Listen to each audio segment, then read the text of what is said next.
전남 동부 지역의 현안 관련해 김영록 전남지사가 자신의 구상을 밝혔습니다. 김 지사는 동부권 통합청사의 조직과 기능을 강화하고 GOP 33 유치 기반을 마련하겠다고 강조했습니다.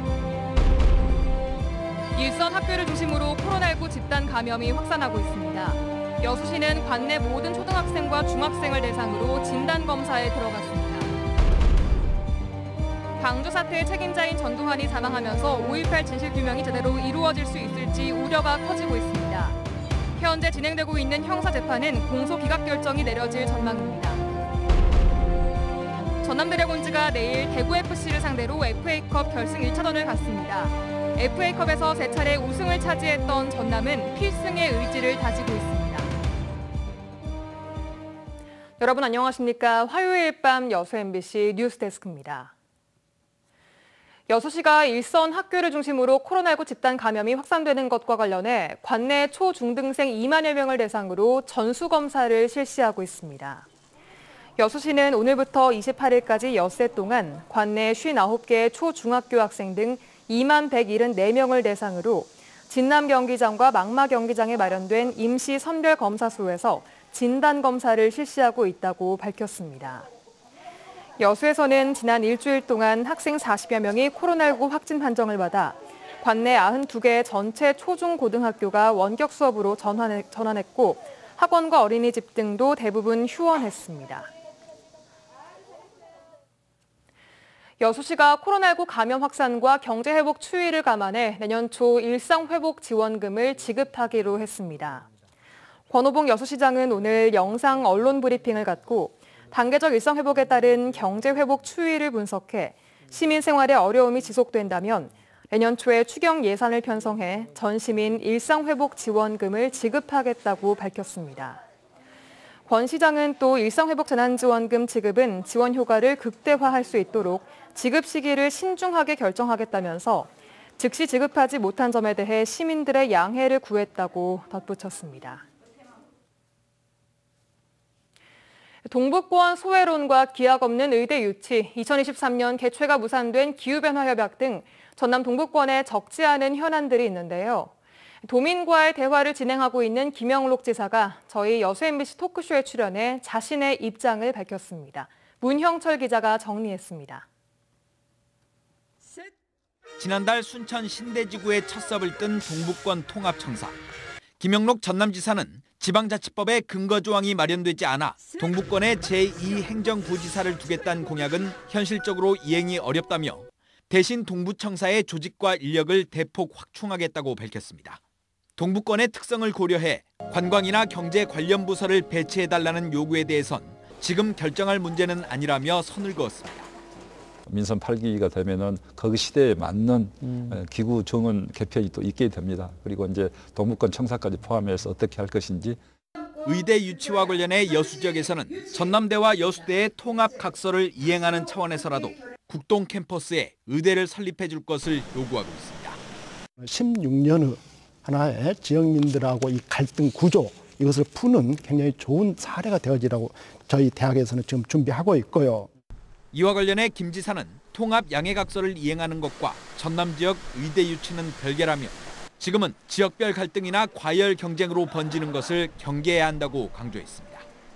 어디로 어떻게 한다 이렇게 하는 순간 우리 도민들의 뜻이 하나로 모아질 수가 없습니다. 그래서 우선 다급한 것은 시급한 것은 우리가 의과대학을 유치하는 문제에 집중을 해달라는 것이죠. 2023년 개최가 무산된 UN 기후변화협약 당사국 총회에 대해 김 지사는 추후 총회 유치 가능성을 높이는 데 노력하겠다고 설명했습니다. 주요한 컨벤션 센터 또 주요한 숙박시설이 좀 부족하다 하는 그런 정부의 걱정도 없지 않아 있습니다. 우리가 충분히 그런 것을 준비하고 확충할 수 있는 기회가 있다. 경도 개발을 둘러싼 논란에 대해 김 지사는 생활형 숙박시설의 규모를 줄일 수 있도록 사업자 측과 논의를 진행하고 있으며 개발 수익이 지역에 환원될 수 있도록 지도 감독을 강화하겠다고 밝혔습니다. MBC 뉴스 문형철입니다. 전남도의회가 최초로 10조 원대를 돌파한 내년도 전라남도 예산안 심사에 돌입했습니다. 전남도의회는 7개 상임위원회별로 각 실과 예산안을 심의한 뒤 예산결산특별위원회를 거쳐 다음 달 15일 본회의에서 심의 의결된 내년도 예산안을 처리할 예정입니다. 전라남도는 올해 예산보다 8,400억여 원이 증가한 10조 470억 원의 2022년도 예산안을 전남도 의회에 상정했습니다. 전두환 씨가 사망하면서 5.18 당시 발포 명령자 등 80년 5월에 온전한 진실 규명이 어려워진 것 아니냐는 우려가 나오고 있습니다. 1심에서 유죄 판결을 받았던 헬기 사격 관련 사자 명예훼손 형사 재판도 공소 기각 결정이 내려질 전망입니다. 조현성 기자입니다. 5.18 당시 헬기 사격을 증언한 고 조비오 신부의 명예를 훼손한 혐의로 23년 만에 다시 형사 재판에 넘겨진 전두환은 오는 29일 항소심 결심 공판을 앞두고 있었습니다. 1심에서 쟁점이었던 헬기 사격 사실이 인정되며 징역 8개월에 집행유예 2년의 유죄 판결이 내려졌지만 이 형사 재판은 최종 판단 없이 공소 기각 결정으로 마무리될 것으로 보입니다. 전두환 측의 지연 작전 등으로 재판이 3년 6개월째 이어져 온 것이 못내 아쉽습니다. 온갖 핑계를 대가면서 우리 재판을 그렇게 우롱을 했던 그 태도도 그렇고 그 사람에게서 무슨 사과를 정말 실질적으로 기대할 수 있었던 것인가. 지난 97년 대법원은 5.18 당시의 유혈 진압을 전두환이 주도한 내란 목적의 살인으로 인정해 전두환에 대해 무기징역을 확정했습니다. 이미 법적, 역사적 평가가 끝난 비극의 현대사. 하지만 전두환은 지금까지 단 한 차례도 자신의 책임을 인정하지 않았고 5.18 최초 발포 명령자는 아직까지 명확하게 밝혀지지 않고 있습니다. 이런 가운데 당시 최고 책임자가 끝내 입을 다문 채 숨졌고 5.18의 온전한 진실도 함께 묻힐 수 있다는 우려가 나오고 있습니다. 전두환이 죽었지만 그 하수인들은 지금 살아있지 않습니까?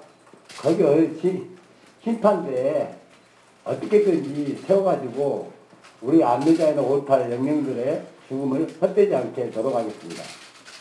이와 관련해 5.18 진상규명조상위원회는 입장문을 내고 전두환 사망과 관련해 아쉬움을 금할 수 없다며 법률이 부여한 권한과 책임에 따라 엄정한 조사를 지속해 나갈 것이라고 밝혔습니다.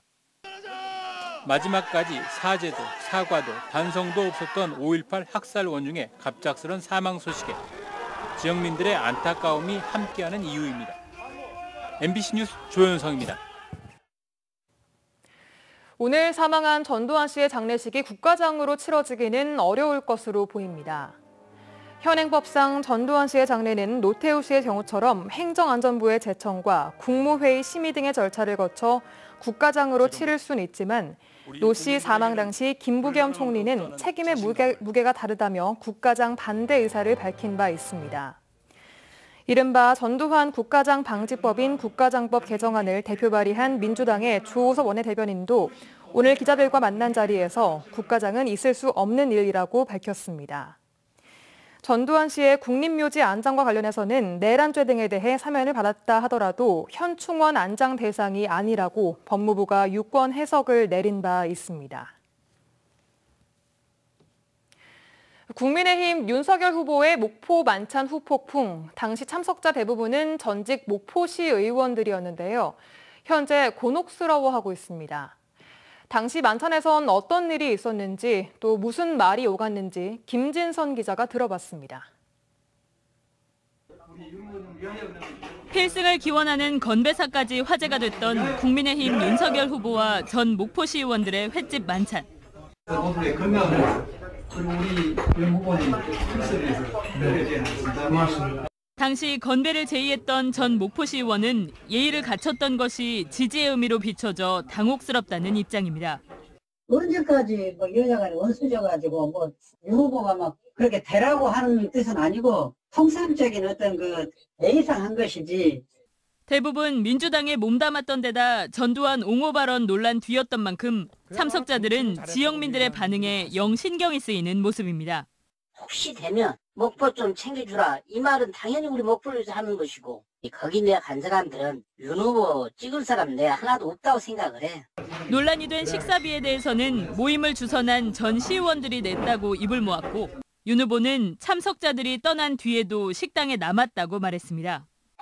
우리는 먼저 나왔죠. 나온 뒤로 그 사람들은 딴손님들 만난다고 처음부터 자기가 이제 낸다고 그래서 이제 간 건데 나올 때도 자기가 냈다고 그러대요. 예약을 하기를 예침 방에다 세상 해주셔 해갖고 그 세상 값이는 내가 돈 준다고 이제 예약을 한 것 같더라고요.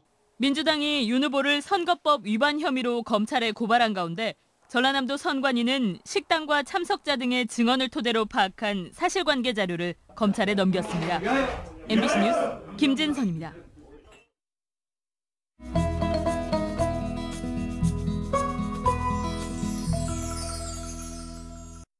여수 MBC AI 내일의 날씨입니다. 오늘 기온이 뚝 떨어져 낮에도 쌀쌀했는데요.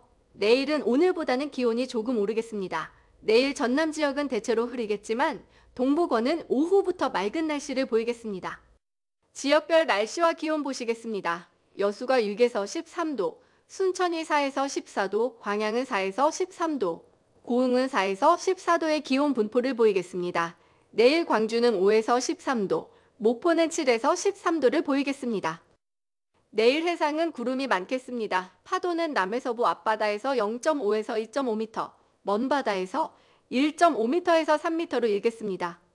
금요일부터 곳에 따라 아침 최저기온이 영하까지 떨어지는 곳이 있겠습니다.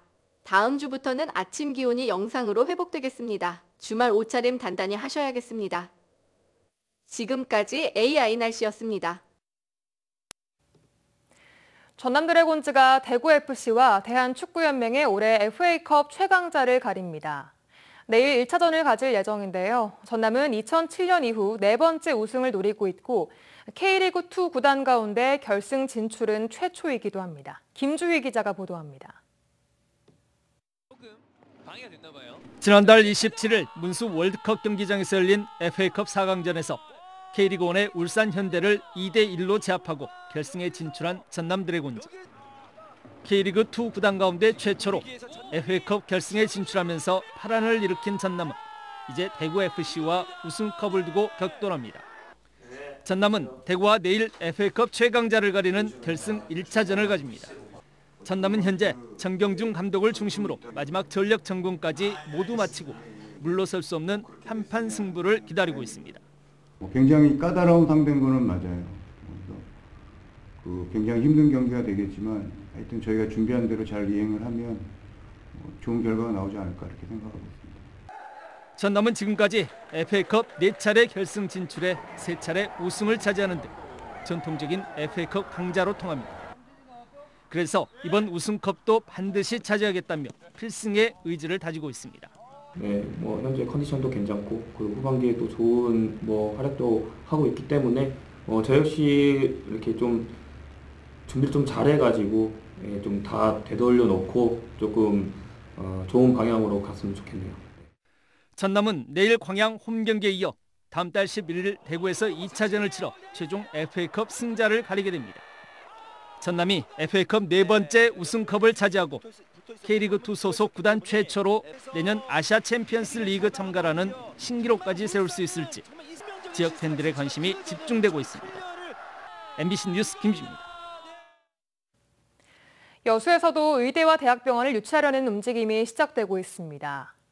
최근 전남대학교에서는 학교 관계자와 시도 의원 등이 모여 전남대 여수 국동 캠퍼스에 의대와 대학병원을 유치하기 위한 협의체를 결성해 첫 번째 회의를 열었습니다. 협의체 측은 앞으로 시민 홍보와 토론회 개최 등을 통해 의대와 대학병원 유치에 힘쓰겠다고 밝혔습니다. 순천시와 경상남도 교육청이 진로체험 활성화를 위한 업무 협약을 체결했습니다. 이번 협약에 따라 두 기관은 순천만 자버월드 진로체험 프로그램에 학생들이 적극 참여할 수 있도록 협조하고 경상남도 교육청이 교육 박람회를 개최할 경우 순천만 자버월드에 참가 기회를 제공할 계획입니다. 광양 지역 환경단체가 포스코의 신규 석탄 화력발전소 건설 계획을 규탄했습니다. 광양환경운동연합은 오늘 포스코 광양제철소 앞에서 기자회견을 열고 국내 온실가스 배출 1위 기업인 포스코가 강원도 삼척에 석탄 화력발전소를 추가로 계획해 기후위기를 가속화하고 있다고 주장했습니다. 환경운동연합 측은 포스코가 신규 석탄화력발전소를 추진하면서 대외적으로 친환경 경영을 홍보하는 건 친환경 기업을 가장하는 그린워싱이라고 비판했습니다.